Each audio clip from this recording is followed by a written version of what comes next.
CM Siddaramaiah ವಿರುದ್ಧ ಮತ್ತೊಂದು ಗಂಭೀರ ಆರೋಪ ಎದುರಾಗಿದೆ. ಸಿದ್ದರಾಮಯ್ಯ ಬೇನಾಮಿ ಆಸ್ತಿ ಹೊಂದಿದ್ದಾರೆ ಅನ್ನುವಂಥ ಆರೋಪ. ಸಾಮಾಜಿಕ ಕಾರ್ಯಕರ್ತ ಸ್ನೇಹಮಯಿ ಕೃಷ್ಣ ಈ ಆಪಾದನೆಯನ್ನು ಮಾಡಿದ್ದಾರೆ. ದಾಖಲೆ ಸಮೇತ ಲೋಕಾಯುಕ್ತರಿಗೆ ಮತ್ತೊಂದು ದೂರು ಸಲ್ಲಿಕೆ ಮಾಡಿದ್ದಾರೆ ಸ್ನೇಹಮಯಿ ಕೃಷ್ಣ. ಮೈಸೂರು ತಾಲೂಕು ಆಲನಹಳ್ಳಿ ಗ್ರಾಮದಲ್ಲಿ ಜಮೀನು ಸರ್ವೆ ನಂಬರ್ 113/4ರಲ್ಲಿ 1 ಎಕರೆ ಭೂಮಿಗೆ ಸಂಬಂಧಪಟ್ಟಂತ ಕೇಸ್ ಇದು ಬೇನಾಮಿ ಆಸ್ತಿ ಅಂತ ಸ್ನೇಹಮಯಿ ಕೃಷ್ಣ ಆರೋಪ ಮಾಡಿದ್ದಾರೆ. ಸಿದ್ದು ಕುಟುಂಬದ ವಿರುದ್ಧ ಈಗ ಬೇನಾಮಿ ಆಸ್ತಿ ಆರೋಪ ಕೂಡ ಬಂದಿದೆ. 1983ರ ಡಿಸೆಂಬರ್ 15ನೇ ತಾರೀಕು ಆಲಹಳ್ಳಿಯಲ್ಲಿ ಜಮೀನು ಖರೀದಿ ಮಾಡಿದ್ರು ಅಂತ ಹೇಳಲಾಗಿದೆ. ಹನುಮೇಗೌಡ, ಹನುಮಯ್ಯ, ಕರಿಯಪ್ಪ ಹಾಗೂ ಕೆಂಪಮ್ಮ ಇವರಿಂದ ಈ ಜಮೀನನ್ನ ಖರೀದಿ ಮಾಡಿದ್ರಂತೆ. ಬೇನಾಮಿ ಜಮೀನು ಹಾಲಿ ಮಾನ್ಯ ಮುಖ್ಯಮಂತ್ರಿ ಸಿದ್ದರಾಮಯ್ಯವರು ತಮ್ಮ ಅಧಿಕಾರವನ್ನು ದುರ್ಬಳಕೆ ಮಾಡಿಕೊಂಡು ತಮ್ಮ ಕುಟುಂಬದ ಹೆಸರಿನಲ್ಲಿ ಬೇನಾಮಿ ವ್ಯವಹಾರ ನಡೆಸಿದ್ದಾರೆ. ಮತ್ತು ಮೈಸೂರು ನಗರ ಅಭಿವೃದ್ಧಿ ಪ್ರಾಧಿಕಾರದಿಂದ ಅಕ್ರಮವಾಗಿ 50-50 ಅನುಪಾತದಲ್ಲಿ ಕೋಟ್ಯಾಂತರ ಬೆಲೆ ಬಾಳುವಂಥ 14 ನಿವೇಶನವನ್ನು ಪಡೆದಿದ್ದಾರೆ ಅಂತೇಳಿ ನಾನು ಲೋಕಾಯುಕ್ತದಲ್ಲಿ ಏನು ದೂರು ದಾಖಲು ಮಾಡಿದೆ.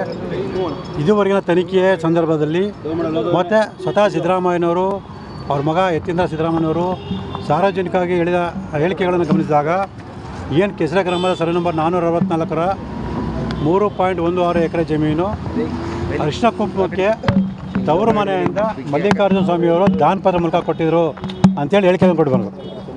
ಆದರೆ ಇವತ್ತಿನವರೆಗೂ ಕೂಡ ಆಲನಹಳ್ಳಿ ಗ್ರಾಮದ ಸರ್ವೆ ನಂಬರ್ 113/4ರಲ್ಲಿ 1 ಎಕರೆ ಜಮೀನನ್ನು ಶ್ರೀಮತಿ ಪಾರ್ವತಿಯವರಿಗೆ ಇದೇ ಮಲ್ಲಿಕಾರ್ಜುನ ಸ್ವಾಮಿಯವರು ಕೊಟ್ಟಿರೋಂಥ ವಿಚಾರವನ್ನು ಎಲ್ಲೂ ತಿಳಿಸಿರಲಿಲ್ಲ.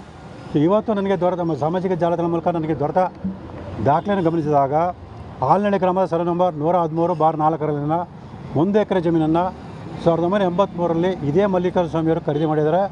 ತದನಂತರದಲ್ಲಿ 2006ನೇ ಇಸ್ವಿನಲ್ಲಿ ಅನ್ಯಕ್ರಾಂತ ಆದೇಶ ಪಡೆದಿದ್ದಾರೆ. 2010 ಅಕ್ಟೋಬರ್ನಲ್ಲಿ ಶ್ರೀಮತಿ ಪಾರ್ವತಿಯವರಿಗೆ ದಾನಪತ್ರ ಮೂಲಕ ವರ್ಗಾವಣೆ ಮಾಡಿದರೆ ಕೇವಲ ಒಂದೇ ತಿಂಗಳಲ್ಲಿ ಅಂದರೆ ನವೆಂಬರ್ 2020ನೇ ಇಸ್ವಿಲಿ ಶ್ರೀಮತಿ ಪಾರ್ವತಿಯವರು ಅವರ ಮಗ ಸಿಎಂ ಸಿದ್ದರಾಮಯ್ಯ ವಿರುದ್ಧ ಮತ್ತೊಂದು ಗಂಭೀರ ಆರೋಪ ಎದುರಾಗಿದೆ. ಸಿದ್ದರಾಮಯ್ಯ ಬೇನಾಮಿ ಆಸ್ತಿ ಹೊಂದಿದ್ದಾರೆ ಅನ್ನುವಂಥ ಆರೋಪ. ಸಾಮಾಜಿಕ ಕಾರ್ಯಕರ್ತ ಸ್ನೇಹಮಯಿ ಕೃಷ್ಣ ಈ ಆಪಾದನೆಯನ್ನು ಮಾಡಿದ್ದಾರೆ. ದಾಖಲೆ ಸಮೇತ ಲೋಕಾಯುಕ್ತರಿಗೆ ಮತ್ತೊಂದು ದೂರು ಸಲ್ಲಿಕೆ ಮಾಡಿದ್ದಾರೆ ಸ್ನೇಹಮಯಿ ಕೃಷ್ಣ. ಮೈಸೂರು ತಾಲೂಕು ಆಲನಹಳ್ಳಿ ಗ್ರಾಮದಲ್ಲಿ ಜಮೀನು ಸರ್ವೆ ನಂಬರ್ 113/4ರಲ್ಲಿ 1 ಎಕರೆ ಭೂಮಿಗೆ ಸಂಬಂಧಪಟ್ಟಂತ ಕೇಸ್ ಇದು ಬೇನಾಮಿ ಆಸ್ತಿ ಅಂತ ಸ್ನೇಹಮಯಿ ಕೃಷ್ಣ ಆರೋಪ ಮಾಡಿದ್ದಾರೆ. ಸಿದ್ದು ಕುಟುಂಬದ ವಿರುದ್ಧ ಈಗ ಬೇನಾಮಿ ಆಸ್ತಿ ಆರೋಪ ಕೂಡ ಬಂದಿದೆ.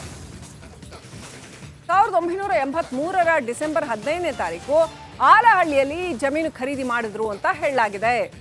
ಹನುಮೇಗೌಡ, ಹನುಮಯ್ಯ, ಕರಿಯಪ್ಪ ಹಾಗೂ ಕೆಂಪಮ್ಮ ಇವರಿಂದ ಈ ಜಮೀನನ್ನ ಖರೀದಿ ಮಾಡಿದ್ರಂತೆ.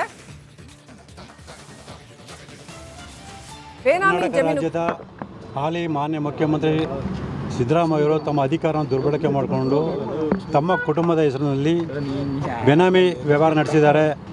ಮತ್ತು ಮೈಸೂರು ನಗರ ಅಭಿವೃದ್ಧಿ ಪ್ರಾಧಿಕಾರದಿಂದ ಅಕ್ರಮವಾಗಿ 50-50 ಅನುಪಾತದಲ್ಲಿ ಕೋಟ್ಯಾಂತರ ಬೆಲೆ ಬಾಳುವಂಥ 14 ನಿವೇಶನವನ್ನು ಪಡೆದಿದ್ದಾರೆ ಅಂತೇಳಿ ನಾನು ಲೋಕಾಯುಕ್ತದಲ್ಲಿ ಏನು ದೂರು ದಾಖಲು ಮಾಡಿದೆ. ಇದುವರೆಗಿನ ತನಿಖೆಯ ಸಂದರ್ಭದಲ್ಲಿ ಮತ್ತು ಸ್ವತಃ ಸಿದ್ದರಾಮಯ್ಯನವರು ಅವ್ರ ಮಗ ಯತೀಂದ್ರ ಸಿದ್ದರಾಮಯ್ಯನವರು ಸಾರ್ವಜನಿಕವಾಗಿ ಹೇಳಿದ ಹೇಳಿಕೆಗಳನ್ನು ಗಮನಿಸಿದಾಗ ಏನು ಕೆಸರೆ ಗ್ರಾಮದ ಸರ್ವೆ ನಂಬರ್ 464ರ 3.16 ಎಕರೆ ಜಮೀನು ಅರಿಶಿನ ಕುಂಕುಮಕ್ಕೆ ತವರು ಮನೆಯಿಂದ ಮಲ್ಲಿಕಾರ್ಜುನ ಸ್ವಾಮಿಯವರು ದಾನಪತ್ರ ಮೂಲಕ ಕೊಟ್ಟಿದ್ದರು ಅಂತೇಳಿ ಹೇಳಿಕೆಯನ್ನು ಕೊಟ್ಟು ಬಂದರು. ಆದರೆ ಇವತ್ತಿನವರೆಗೂ ಕೂಡ ಆಲನಹಳ್ಳಿ ಗ್ರಾಮದ ಸರ್ವೆ ನಂಬರ್ 113/4ರಲ್ಲಿ 1 ಎಕರೆ ಜಮೀನನ್ನು ಶ್ರೀಮತಿ ಪಾರ್ವತಿಯವರಿಗೆ ಇದೇ ಮಲ್ಲಿಕಾರ್ಜುನ ಸ್ವಾಮಿಯವರು ಕೊಟ್ಟಿರೋಂಥ ವಿಚಾರವನ್ನು ಎಲ್ಲೂ ತಿಳಿಸಿರಲಿಲ್ಲ. ಇವತ್ತು ನನಗೆ ದೊರೆತ ಸಾಮಾಜಿಕ ಜಾಲತಾಣ ಮೂಲಕ ನನಗೆ ದೊರೆತ ದಾಖಲೆಯನ್ನು ಗಮನಿಸಿದಾಗ ಆಲನಹಳ್ಳಿ ಗ್ರಾಮದ ಸರ್ವೆ ನಂಬರ್ 113/4ರಲ್ಲಿನ 1 ಎಕರೆ ಜಮೀನನ್ನು 1983ರಲ್ಲಿ ಇದೇ ಮಲ್ಲಿಕಾರ್ಜುನ ಸ್ವಾಮಿಯವರು ಖರೀದಿ ಮಾಡಿದ್ದಾರೆ. ತದನಂತರದಲ್ಲಿ 2006ನೇ ಇಸ್ವಿನಲ್ಲಿ ಅನ್ಯಕ್ರಾಂತ ಆದೇಶ ಪಡೆದಿದ್ದಾರೆ. 2010 ಅಕ್ಟೋಬರ್ನಲ್ಲಿ ಶ್ರೀಮತಿ ಪಾರ್ವತಿಯವರಿಗೆ ದಾನಪತ್ರ ಮೂಲಕ ವರ್ಗಾವಣೆ ಮಾಡಿದರೆ ಕೇವಲ ಒಂದೇ ತಿಂಗಳಲ್ಲಿ ಅಂದರೆ ನವೆಂಬರ್ 2020ನೇ ಇಸ್ವಿಲಿ ಶ್ರೀಮತಿ ಪಾರ್ವತಿಯವರು ಅವರ ಮಗ ಸಿಎಂ ಸಿದ್ದರಾಮಯ್ಯ ವಿರುದ್ಧ ಮತ್ತೊಂದು ಗಂಭೀರ ಆರೋಪ ಎದುರಾಗಿದೆ. ಸಿದ್ದರಾಮಯ್ಯ ಬೇನಾಮಿ ಆಸ್ತಿ ಹೊಂದಿದ್ದಾರೆ ಅನ್ನುವಂಥ ಆರೋಪ. ಸಾಮಾಜಿಕ ಕಾರ್ಯಕರ್ತ ಸ್ನೇಹಮಯಿ ಕೃಷ್ಣ ಈ ಆಪಾದನೆಯನ್ನು ಮಾಡಿದ್ದಾರೆ. ದಾಖಲೆ ಸಮೇತ ಲೋಕಾಯುಕ್ತರಿಗೆ ಮತ್ತೊಂದು ದೂರು ಸಲ್ಲಿಕೆ ಮಾಡಿದ್ದಾರೆ ಸ್ನೇಹಮಯಿ ಕೃಷ್ಣ. ಮೈಸೂರು ತಾಲೂಕು ಆಲನಹಳ್ಳಿ ಗ್ರಾಮದಲ್ಲಿ ಜಮೀನು ಸರ್ವೆ ನಂಬರ್ 113/4ರಲ್ಲಿ 1 ಎಕರೆ ಭೂಮಿಗೆ ಸಂಬಂಧಪಟ್ಟಂತ ಕೇಸ್ ಇದು ಬೇನಾಮಿ ಆಸ್ತಿ ಅಂತ ಸ್ನೇಹಮಯಿ ಕೃಷ್ಣ ಆರೋಪ ಮಾಡಿದ್ದಾರೆ. ಸಿದ್ದು ಕುಟುಂಬದ ವಿರುದ್ಧ ಈಗ ಬೇನಾಮಿ ಆಸ್ತಿ ಆರೋಪ ಕೂಡ ಬಂದಿದೆ. 1983ರ ಡಿಸೆಂಬರ್ 15ನೇ ತಾರೀಕು ಆಲಹಳ್ಳಿಯಲ್ಲಿ ಜಮೀನು ಖರೀದಿ ಮಾಡಿದ್ರು ಅಂತ ಹೇಳಲಾಗಿದೆ. ಹನುಮೇಗೌಡ, ಹನುಮಯ್ಯ, ಕರಿಯಪ್ಪ ಹಾಗೂ ಕೆಂಪಮ್ಮ ಇವರಿಂದ ಈ ಜಮೀನನ್ನ ಖರೀದಿ ಮಾಡಿದ್ರಂತೆ.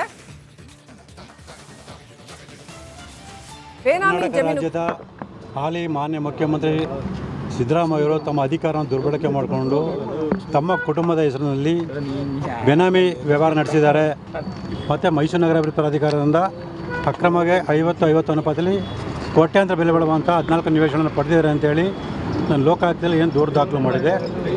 ಇದುವರೆಗಿನ ತನಿಖೆಯ ಸಂದರ್ಭದಲ್ಲಿ ಮತ್ತು ಸ್ವತಃ ಸಿದ್ದರಾಮಯ್ಯನವರು, ಅವ್ರ ಮಗ ಯತೀಂದ್ರ ಸಿದ್ದರಾಮಯ್ಯನವರು ಸಾರ್ವಜನಿಕವಾಗಿ ಹೇಳಿದ ಹೇಳಿಕೆಗಳನ್ನು ಗಮನಿಸಿದಾಗ ಏನು ಕೆಸರೆ ಗ್ರಾಮದ ಸರ್ವೆ ನಂಬರ್ 464ರ 3.16 ಎಕರೆ ಜಮೀನು ಅರಿಶಿನ ಕುಂಕುಮಕ್ಕೆ ತವರು ಮನೆಯಿಂದ ಮಲ್ಲಿಕಾರ್ಜುನ ಸ್ವಾಮಿಯವರು ದಾನಪತ್ರ ಮೂಲಕ ಕೊಟ್ಟಿದ್ದರು ಅಂತೇಳಿ ಹೇಳಿಕೆಯನ್ನು ಕೊಟ್ಟು ಬಂದರು. ಆದರೆ ಇವತ್ತಿನವರೆಗೂ ಕೂಡ ಆಲನಹಳ್ಳಿ ಗ್ರಾಮದ ಸರ್ವೆ ನಂಬರ್ 113/4ರಲ್ಲಿ 1 ಎಕರೆ ಜಮೀನನ್ನು ಶ್ರೀಮತಿ ಪಾರ್ವತಿಯವರಿಗೆ ಇದೇ ಮಲ್ಲಿಕಾರ್ಜುನ ಸ್ವಾಮಿಯವರು ಕೊಟ್ಟಿರೋಂಥ ವಿಚಾರವನ್ನು ಎಲ್ಲೂ ತಿಳಿಸಿರಲಿಲ್ಲ. ಇವತ್ತು ನನಗೆ ದೊರೆತ ಸಾಮಾಜಿಕ ಜಾಲತಾಣ ಮೂಲಕ ನನಗೆ ದೊರೆತ ದಾಖಲೆಯನ್ನು ಗಮನಿಸಿದಾಗ ಆಲನಹಳ್ಳಿ ಗ್ರಾಮದ ಸರ್ವೆ ನಂಬರ್ 113/4ರಲ್ಲಿನ 1 ಎಕರೆ ಜಮೀನನ್ನು 1983ರಲ್ಲಿ ಇದೇ ಮಲ್ಲಿಕಾರ್ಜುನ ಸ್ವಾಮಿಯವರು ಖರೀದಿ ಮಾಡಿದ್ದಾರೆ. ತದನಂತರದಲ್ಲಿ 2006ನೇ ಇಸ್ವಿನಲ್ಲಿ ಅನ್ಯಕ್ರಾಂತ ಆದೇಶ ಪಡೆದಿದ್ದಾರೆ. 2010 ಅಕ್ಟೋಬರ್ನಲ್ಲಿ ಶ್ರೀಮತಿ ಪಾರ್ವತಿಯವರಿಗೆ ದಾನಪತ್ರ ಮೂಲಕ ವರ್ಗಾವಣೆ ಮಾಡಿದರೆ ಕೇವಲ ಒಂದೇ ತಿಂಗಳಲ್ಲಿ ಅಂದರೆ ನವೆಂಬರ್ 2020ನೇ ಇಸ್ವಿಲಿ ಶ್ರೀಮತಿ ಪಾರ್ವತಿಯವರು ಅವರ ಮಗ ಸಿಎಂ ಸಿದ್ದರಾಮಯ್ಯ ವಿರುದ್ಧ ಮತ್ತೊಂದು ಗಂಭೀರ ಆರೋಪ ಎದುರಾಗಿದೆ. ಸಿದ್ದರಾಮಯ್ಯ ಬೇನಾಮಿ ಆಸ್ತಿ ಹೊಂದಿದ್ದಾರೆ ಅನ್ನುವಂಥ ಆರೋಪ. ಸಾಮಾಜಿಕ ಕಾರ್ಯಕರ್ತ ಸ್ನೇಹಮಯಿ ಕೃಷ್ಣ ಈ ಆಪಾದನೆಯನ್ನು ಮಾಡಿದ್ದಾರೆ. ದಾಖಲೆ ಸಮೇತ ಲೋಕಾಯುಕ್ತರಿಗೆ ಮತ್ತೊಂದು ದೂರು ಸಲ್ಲಿಕೆ ಮಾಡಿದ್ದಾರೆ ಸ್ನೇಹಮಯಿ ಕೃಷ್ಣ. ಮೈಸೂರು ತಾಲೂಕು ಆಲನಹಳ್ಳಿ ಗ್ರಾಮದಲ್ಲಿ ಜಮೀನು ಸರ್ವೆ ನಂಬರ್ 113/4ರಲ್ಲಿ 1 ಎಕರೆ ಭೂಮಿಗೆ ಸಂಬಂಧಪಟ್ಟಂತ ಕೇಸ್ ಇದು ಬೇನಾಮಿ ಆಸ್ತಿ ಅಂತ ಸ್ನೇಹಮಯಿ ಕೃಷ್ಣ ಆರೋಪ ಮಾಡಿದ್ದಾರೆ. ಸಿದ್ದು ಕುಟುಂಬದ ವಿರುದ್ಧ ಈಗ ಬೇನಾಮಿ ಆಸ್ತಿ ಆರೋಪ ಕೂಡ ಬಂದಿದೆ. 1983ರ ಡಿಸೆಂಬರ್ 15ನೇ ತಾರೀಕು ಆಲಹಳ್ಳಿಯಲ್ಲಿ ಜಮೀನು ಖರೀದಿ ಮಾಡಿದ್ರು ಅಂತ ಹೇಳಲಾಗಿದೆ. ಹನುಮೇಗೌಡ, ಹನುಮಯ್ಯ, ಕರಿಯಪ್ಪ ಹಾಗೂ ಕೆಂಪಮ್ಮ ಇವರಿಂದ ಈ ಜಮೀನನ್ನ ಖರೀದಿ ಮಾಡಿದ್ರಂತೆ. ಬೇನಾಮಿ ಜಮೀನು ರಾಜ್ಯದ ಹಾಲಿ ಮಾನ್ಯ ಮುಖ್ಯಮಂತ್ರಿ ಸಿದ್ದರಾಮಯ್ಯವರು ತಮ್ಮ ಅಧಿಕಾರವನ್ನು ದುರ್ಬಳಕೆ ಮಾಡಿಕೊಂಡು ತಮ್ಮ ಕುಟುಂಬದ ಹೆಸರಿನಲ್ಲಿ ಬೇನಾಮಿ ವ್ಯವಹಾರ ನಡೆಸಿದ್ದಾರೆ. ಮತ್ತು ಮೈಸೂರು ನಗರಾಭಿವೃದ್ಧಿ ಪ್ರಾಧಿಕಾರದಿಂದ ಅಕ್ರಮಗೆ 50-50 ಅನುಪಾತದಲ್ಲಿ ಕೋಟ್ಯಾಂತರ ಬೆಲೆ ಬಾಳುವಂಥ 14 ನಿವೇಶನವನ್ನು ಪಡೆದಿದ್ದಾರೆ ಅಂತೇಳಿ ನಾನು ಲೋಕಾಯುಕ್ತದಲ್ಲಿ ಏನು ದೂರು ದಾಖಲು ಮಾಡಿದೆ. ಇದುವರೆಗಿನ ತನಿಖೆಯ ಸಂದರ್ಭದಲ್ಲಿ ಮತ್ತು ಸ್ವತಃ ಸಿದ್ದರಾಮಯ್ಯನವರು, ಅವ್ರ ಮಗ ಯತೀಂದ್ರ ಸಿದ್ದರಾಮಯ್ಯನವರು ಸಾರ್ವಜನಿಕವಾಗಿ ಹೇಳಿದ ಹೇಳಿಕೆಗಳನ್ನು ಗಮನಿಸಿದಾಗ ಏನು ಕೆಸರೆ ಗ್ರಾಮದ ಸರ್ವೆ ನಂಬರ್ 464ರ 3.16 ಎಕರೆ ಜಮೀನು ಅರಿಶಿನ ಕುಂಕುಮಕ್ಕೆ ತವರು ಮನೆಯಿಂದ ಮಲ್ಲಿಕಾರ್ಜುನ ಸ್ವಾಮಿಯವರು ದಾನಪತ್ರ ಮೂಲಕ ಕೊಟ್ಟಿದ್ದರು ಅಂತೇಳಿ ಹೇಳಿಕೆಯನ್ನು ಕೊಟ್ಟು ಬಂದರು. ಆದರೆ ಇವತ್ತಿನವರೆಗೂ ಕೂಡ ಆಲನಹಳ್ಳಿ ಗ್ರಾಮದ ಸರ್ವೆ ನಂಬರ್ 113/4ರಲ್ಲಿ 1 ಎಕರೆ ಜಮೀನನ್ನು ಶ್ರೀಮತಿ ಪಾರ್ವತಿಯವರಿಗೆ ಇದೇ ಮಲ್ಲಿಕಾರ್ಜುನ ಸ್ವಾಮಿಯವರು ಕೊಟ್ಟಿರೋಂಥ ವಿಚಾರವನ್ನು ಎಲ್ಲೂ ತಿಳಿಸಿರಲಿಲ್ಲ. ಇವತ್ತು ನನಗೆ ದೊರೆತ ಸಾಮಾಜಿಕ ಜಾಲತಾಣ ಮೂಲಕ ನನಗೆ ದೊರೆತ ದಾಖಲೆಯನ್ನು ಗಮನಿಸಿದಾಗ ಆಲನಹಳ್ಳಿ ಗ್ರಾಮದ ಸರ್ವೆ ನಂಬರ್ 113/4ರಲ್ಲಿನ 1 ಎಕರೆ ಜಮೀನನ್ನು 1983ರಲ್ಲಿ ಇದೇ ಮಲ್ಲಿಕಾರ್ಜುನ ಸ್ವಾಮಿಯವರು ಖರೀದಿ ಮಾಡಿದ್ದಾರೆ. ತದನಂತರದಲ್ಲಿ 2006ನೇ ಇಸ್ವಿನಲ್ಲಿ ಅನ್ಯಕ್ರಾಂತ ಆದೇಶ ಪಡೆದಿದ್ದಾರೆ. 2010 ಅಕ್ಟೋಬರ್ನಲ್ಲಿ ಶ್ರೀಮತಿ ಪಾರ್ವತಿಯವರಿಗೆ ದಾನಪತ್ರ ಮೂಲಕ ವರ್ಗಾವಣೆ ಮಾಡಿದರೆ ಕೇವಲ ಒಂದೇ ತಿಂಗಳಲ್ಲಿ ಅಂದರೆ ನವೆಂಬರ್ 2020ನೇ ಇಸ್ವಿಲಿ ಶ್ರೀಮತಿ ಪಾರ್ವತಿಯವರು ಅವರ ಮಗ